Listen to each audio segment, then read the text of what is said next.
The Holocene has ended. What we do now and in the next few years will profoundly affect the next few thousand years. The only conditions modern humans have ever known so far are changing, and changing fast. Nothing stays the same on this planet. Everything changes. The Earth is going into one of these jumps, and you don't know what is going to be on the other side of those jumps. The Earth is always jumping.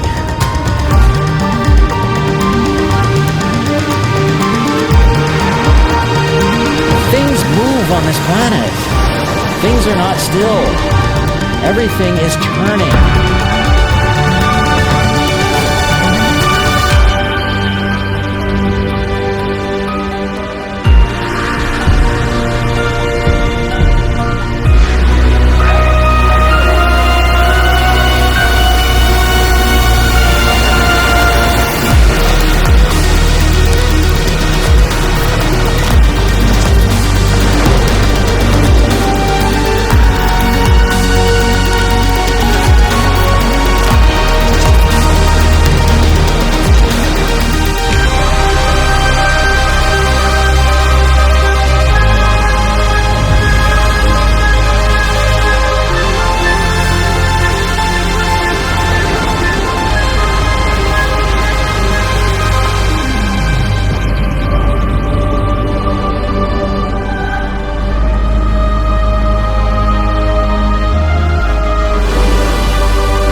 As it begins to run out of fuel, the sun won't simply fade away to nothing.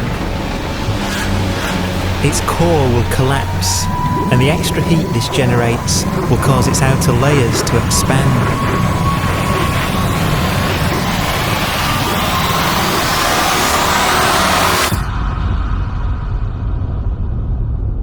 The sun is now dead. Its remains slowly cooling in the freezing temperatures of deep space.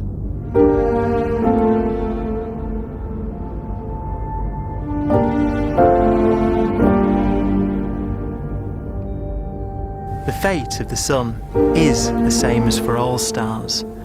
One day they must all eventually die, and the cosmos will be plunged into eternal night. All stars eventually will run out of fuel.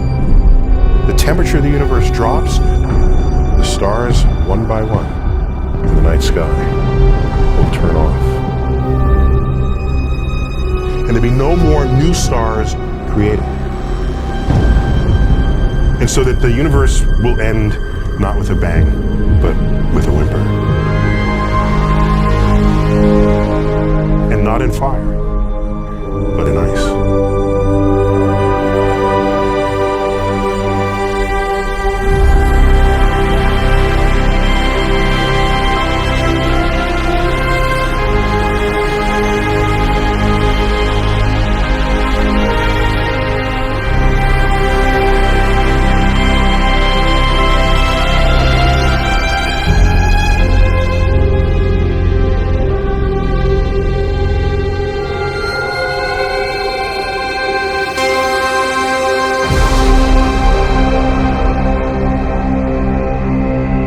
With no fuel left to burn, a white dwarf's faint glow comes from the last residual heat from its extinguished furnace.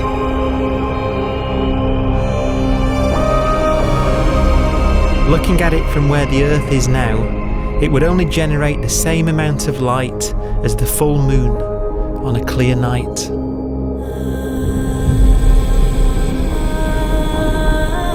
The faint glow of white dwarfs will provide the only illumination in a dark and empty void littered with dead stars and black holes.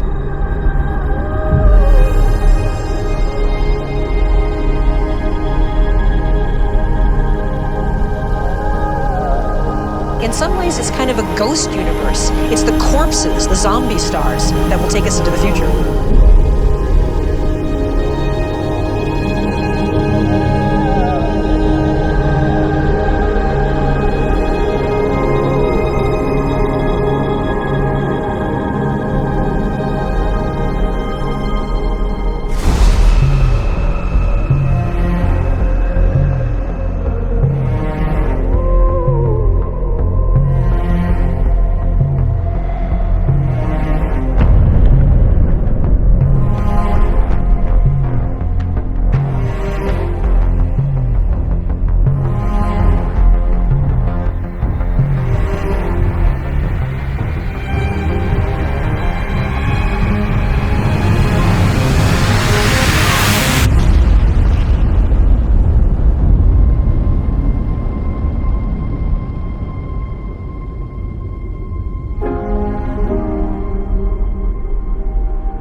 A black dwarf will be the final fate of those last stars. White dwarfs that have become so cold that they barely emit any more heat or light. Black dwarfs are dark, dense, decaying balls of degenerate matter. Little more than the ashes of stars. Their constituent atoms are so severely crushed that black dwarfs are 1,000,000 times denser than our sun.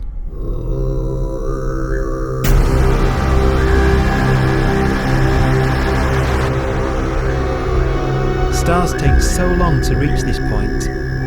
We believe there are currently no black dwarfs in the universe.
We have a pace of life that's based on really the energy available to us now.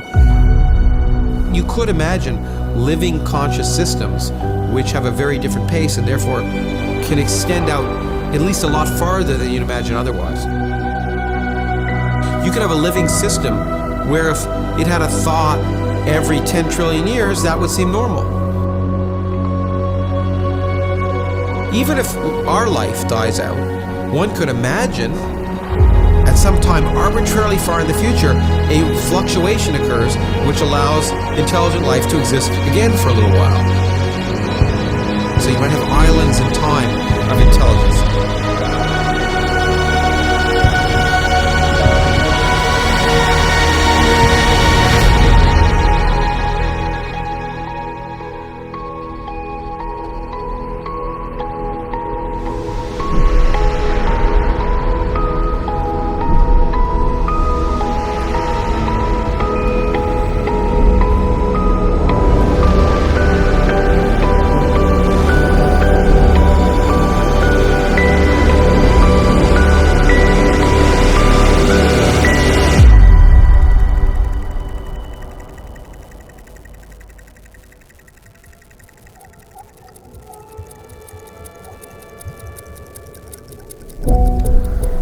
Proton, one of the fundamental building blocks of atomic matter, of what makes us up, can just spontaneously fall apart. Any material that evades the pull of a black hole eventually dies away as its protons disintegrate.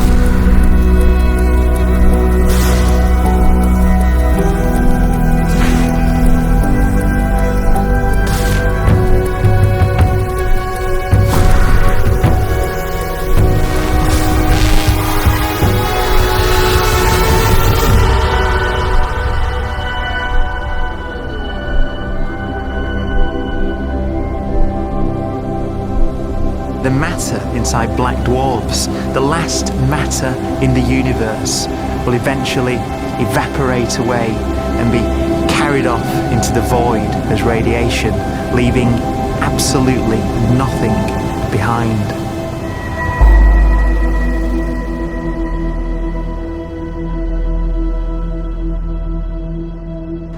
With the black dwarfs gone, there won't be a single atom of matter left. All that will remain of our once rich cosmos will be particles of light and black holes.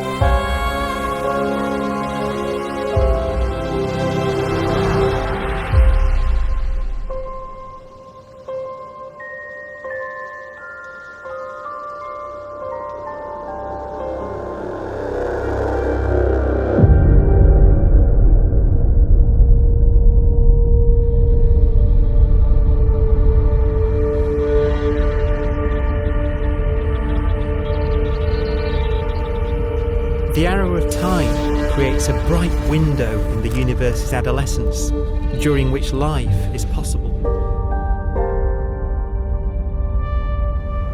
But it's a window that doesn't stay open for long. As a fraction of the lifespan of the universe, as measured from its beginning to the evaporation of the last black hole, life, as we know it, is only possible for 1,000th of a billion billionth billion billionth of a percent.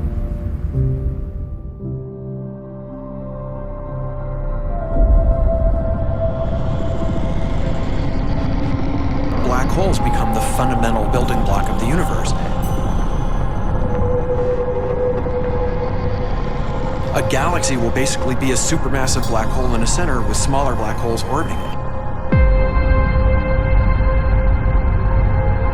Zombie galaxies filled with black holes continue to evolve. They'll eat each other and they'll get bigger, and maybe they'll fall into the supermassive black hole and it'll get bigger. The universe will still be an exciting, dynamic place. It's just that the timescales you're talking about are now trillions of years instead of thousands or millions of years.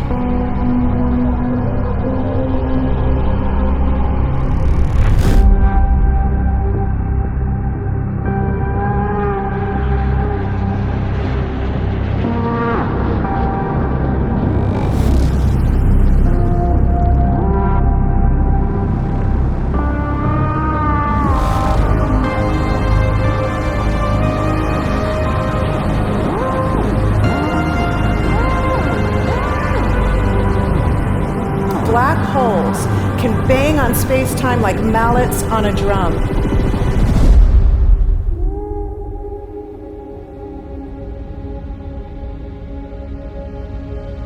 And they have a very characteristic song.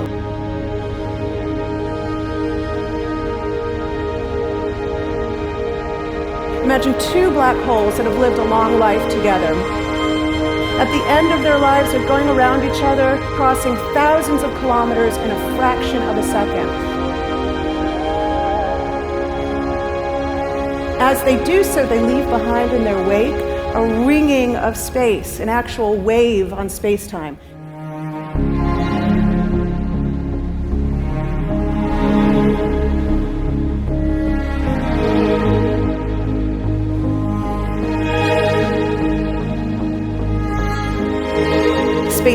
squeezes and stretches as it emanates out from these black holes banging on the universe.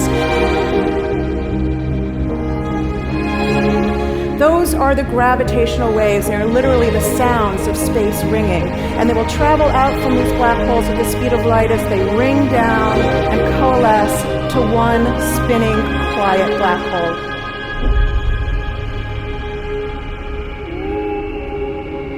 If you were standing near enough, your ear would resonate with the squeezing and stretching of space. You would literally hear the sound.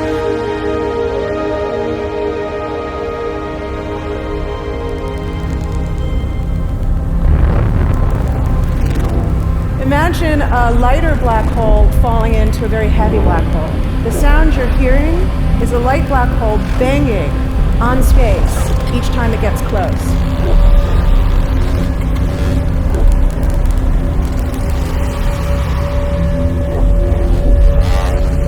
As it falls in, it gets faster and it gets louder.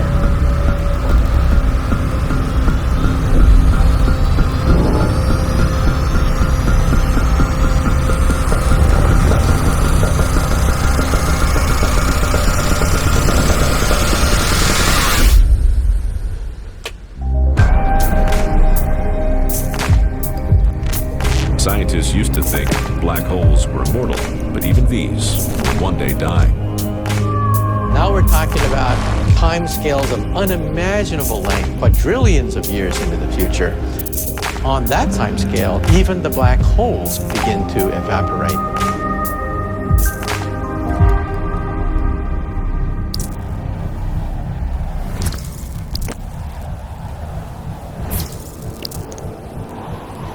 According to quantum mechanics, space is filled with virtual particles, antiparticles, that are constantly materializing in pairs, separating, coming together again, and annihilating each other.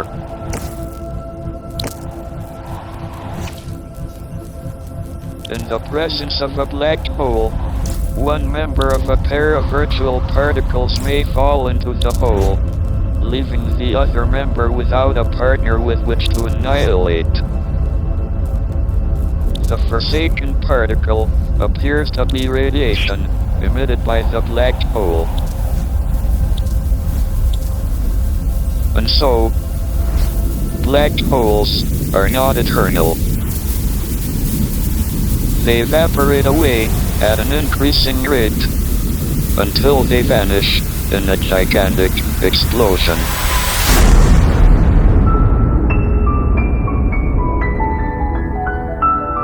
Quantum mechanics has allowed particles and radiation to escape from the ultimate prison, a black hole.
Philosophers and poets have asked the question, will the world end in fire or ice? We can now give an answer. The latest evidence shows that the universe is not slowing down, but it's speeding up out of control. And the universe, we think, will die in ice. Trillions upon trillions of years from now. Empty space itself has energy. In every little cubic centimeter of space, whether or not there's stuff whether or not there's particles, matter, radiation, or whatever, there is still energy, even in the space itself. And this energy, according to Einstein, exerts a push on the universe. What is the weird stuff that's accelerating the universe? We call it dark energy. And this stuff is the dominant stuff of the universe. Almost 3/4 of the matter-energy content of the universe is this dark energy. And we don't know what it is. Dark energy, unlike matter or radiation, does not dilute away as the universe expands. This has crucial implications for what the universe is going to do in the future. So what will be the future of the universe? Well, if the dark energy remains dominant and repulsive, the universe will expand forever.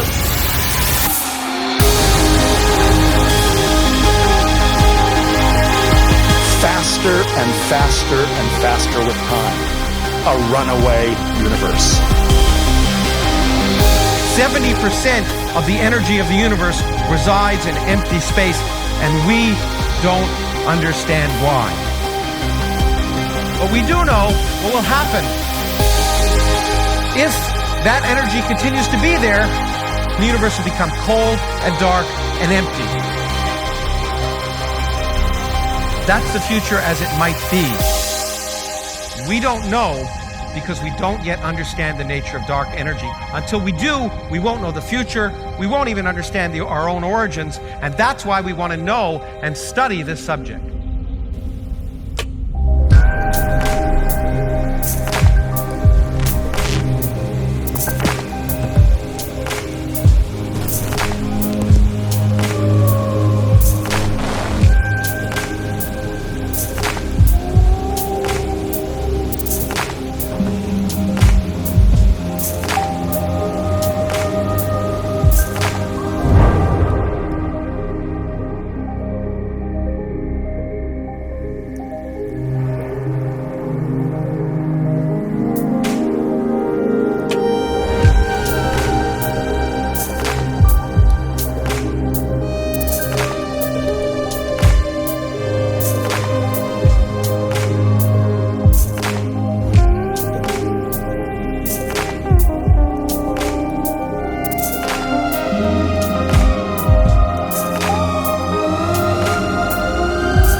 forecast does seem to be for an ever colder, ever emptier universe.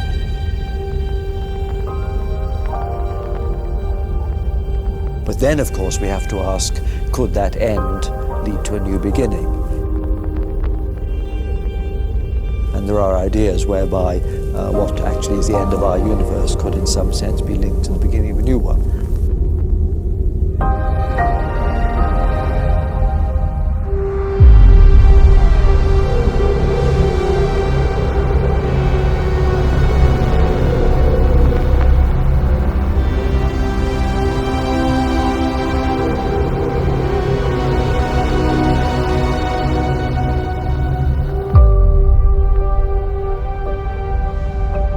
We've worked out the mathematics, the equations. They seem to say that if you have an atom smasher that can concentrate tremendous amounts of energy at a single point, you can perhaps open up a gateway, a baby universe.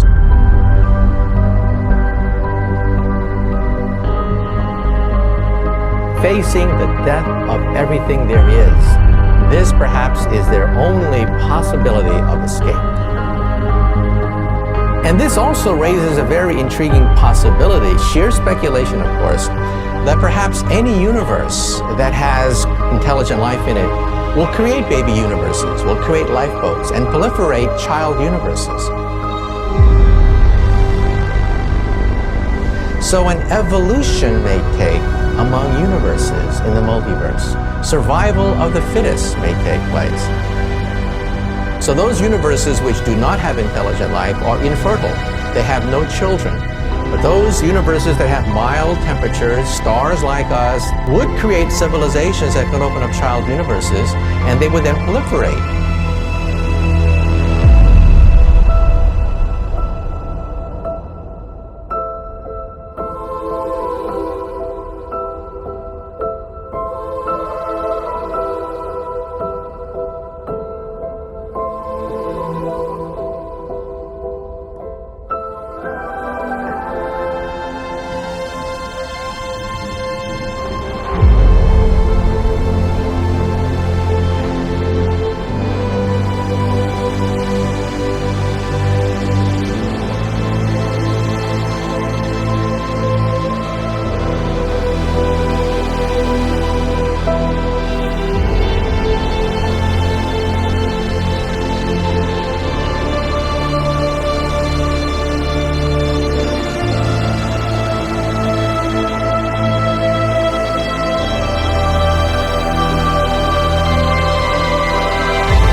After an unimaginable length of time, even the black holes will have evaporated, and the universe will be nothing but a sea of photons gradually tending towards the same temperature as the expansion of the universe cools them towards absolute zero.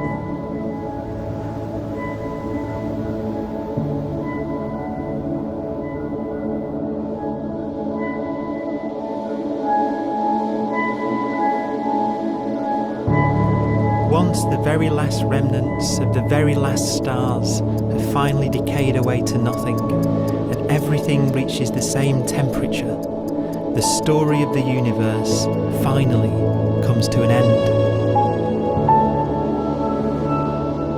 For the first time in its life, the universe will be permanent and unchanging.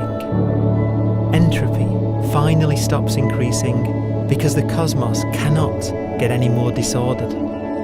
Nothing happens, and it keeps not happening forever.